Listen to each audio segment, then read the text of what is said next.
The challenge of teaching global citizenship is to make complex issues and stories from faraway countries feel relevant to students in the UK.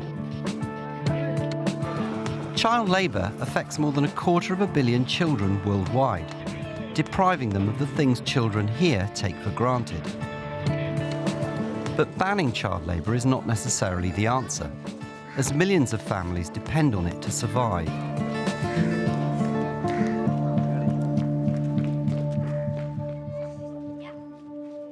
I think it's quite bad that we don't raise enough money to give to them because they won't be able to. Then if we raise some money, then all the children might be able to go to school and get a good education. For me, one of the most shocking things in there was that you have to actually pay to go to school. What do you think about having to pay for school? Yeah. I don't really think that is fair, that some children can go to school because they have the money, but some children can't, and I don't reckon that's fair because they can't go to school. Are they supposed to get education and work to get more money? They wouldn't be able to. Okay, so. Good. Yeah. We can buy like 4 packets of sweets for the amount of like money they spend for like a term. It's like why do we have to why do they have to pay that money and we can just go and like go to the shop and get like a tiny thing for what they like earn in a year? Yeah. Well, why is it? Why doesn't Frank wants to make it clear that not only is having to pay for education unfair, it also contravenes the rights all children should have. He's taken 2 articles from the UN Convention on Children's Rights, which directly relate to Aniel's life. Would somebody like to read that out? Yeah. The right to education, including free primary education.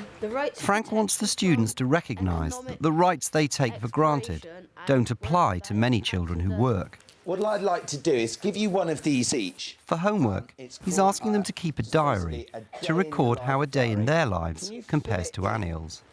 The first one says, what free time have you had and how did you spend it? How much time did you sleep is another one. How much time did you spend at school, including travel time?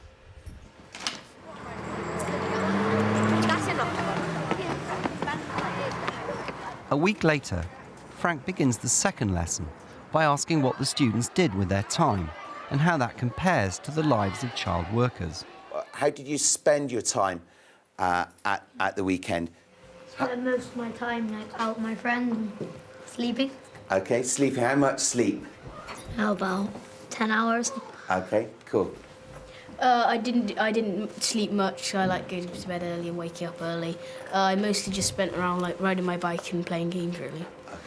Normally I spend my free time playing football, going out with my friends. Can you cast your mind back to that video we watched last week? How much free time did the young man in India get? Can anybody remember how much free time they had?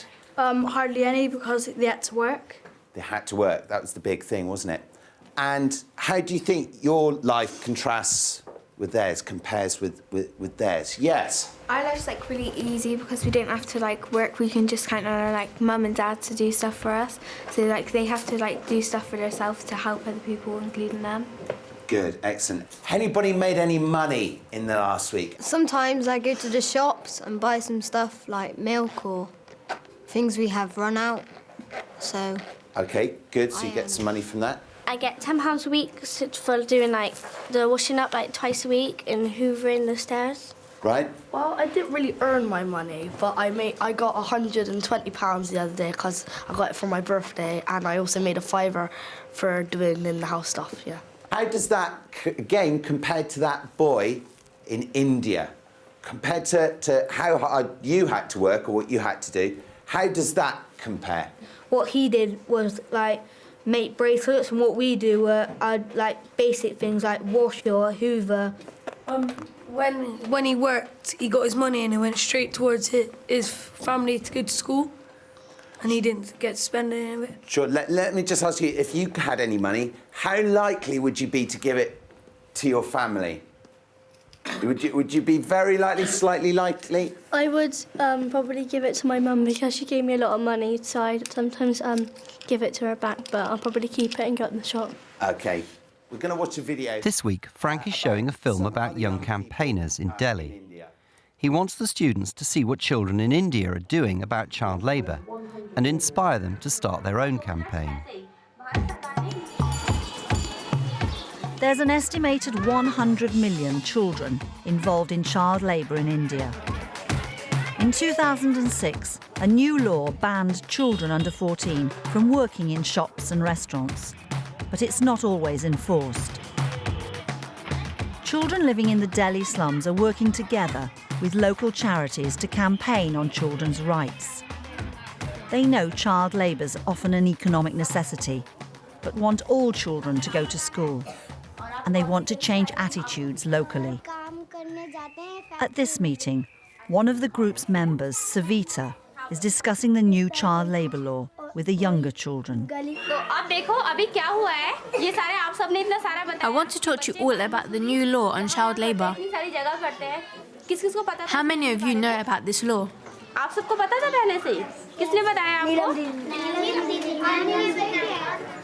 The young campaigners come from some of the poorest areas of Delhi, where many children have to work.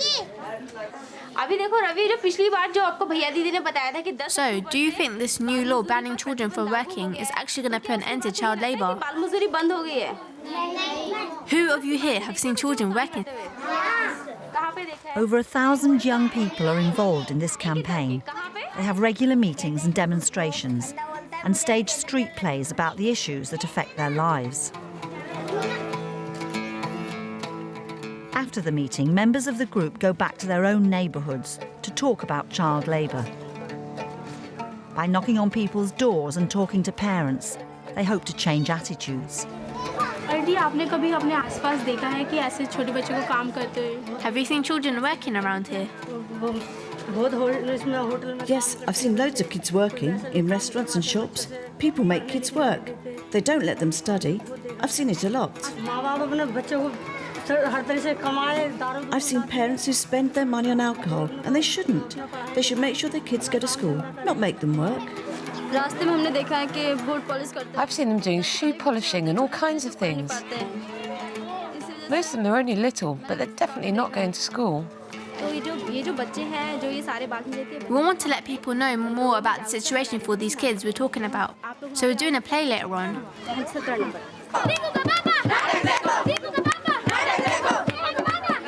The children put on plays about child labour that everyone can watch for free.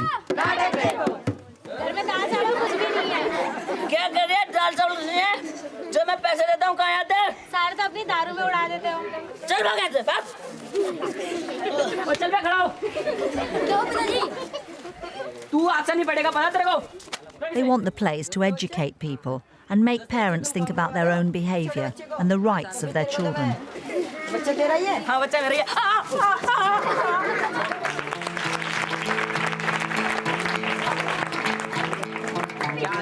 What did you think of the play? Oh, it was really funny. So, should kids work? No. What comes first? Education? Yeah, education. If you see children working under 14, you can call this free phone number to report the employees to the police. Ultimately, the young people here would like to see an end to child labour. But there are no state benefits in India, and millions of children and their families need this income to survive. We were told that what's really important now is to make sure children who do have to work are protected and their basic human rights upheld. और सरकार को ये करना चाहिए कि हमारी ये जो बाल मजदूरी है इनको एकदम तुरंत I think what the government should do as well as banning child labour is bring in new schemes like vocational training so that children who are working can learn new skills. उसके बाद शाम के time में school खाली होते हैं वहाँ पे उनके लिए कुछ मतलब कार्य And for the children who do still have to work, there should be school available in the evenings so they can study. At the moment, schools are empty in the evenings. They should start night schools so that all children have the chance to get an education. There are so many children here who work. We're doing this because we want to make sure all children get everything they're entitled to. If children get their rights, they'll get all their needs. Their food, their drink, living, studying, playing, everything. That's what we want.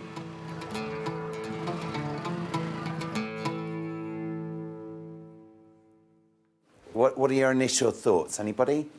I think it's really good that it's all children doing it because they're the ones who've like been through it and they're the ones who really understand. So they're the people who can explain it to adults and that the best. Because the children were going round to the houses talking to the parents, not the parents talking to other parents. Do you think that was more powerful? Yeah.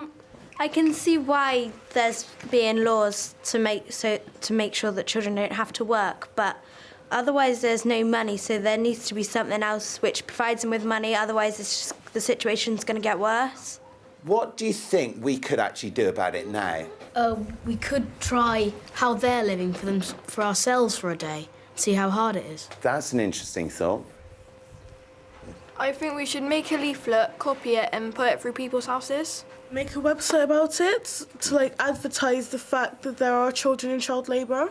Brilliant. We've got some very good ideas in here. Frank wants the class to use ICT to put some of its ideas into practice and spread awareness about child labour across the school. I made like a template of a website in like a different class. So I'm going to change it and we're going to make it as like a telling all about it, about child labour and things like that. So what's going to be on the website? It's going to be like pictures about like what they actually do and how old they are and things like that and how you can help stop it. The main way to communicate across to people now is characters from different things, so I'm just using game characters to illustrate the fact that the child labour is happening all over the world. It's not fair. There's lots of luxuries that we have over here which we just take for granted, and they'll have to work like a year for it. Say we lose like a pen over here, we just go to our parents and ask for some money, but over there they'll have to like work a year before they can work enough money to get the pen. The biggest child labour population is in India. Children from the age of 4 start working, earning little pay. What sort of things would make it better for children who do have to work? If school was free.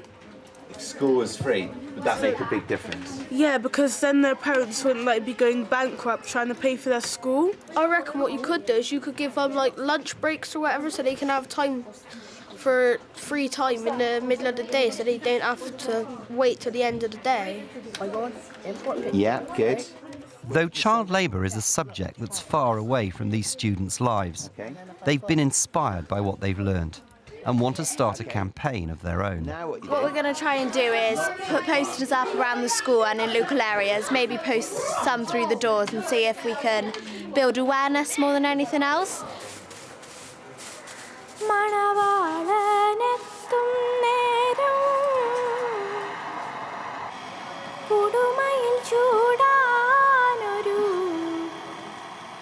I think if there's something there in front of you, you'll think about it more, and then you might take action on it or do something about it.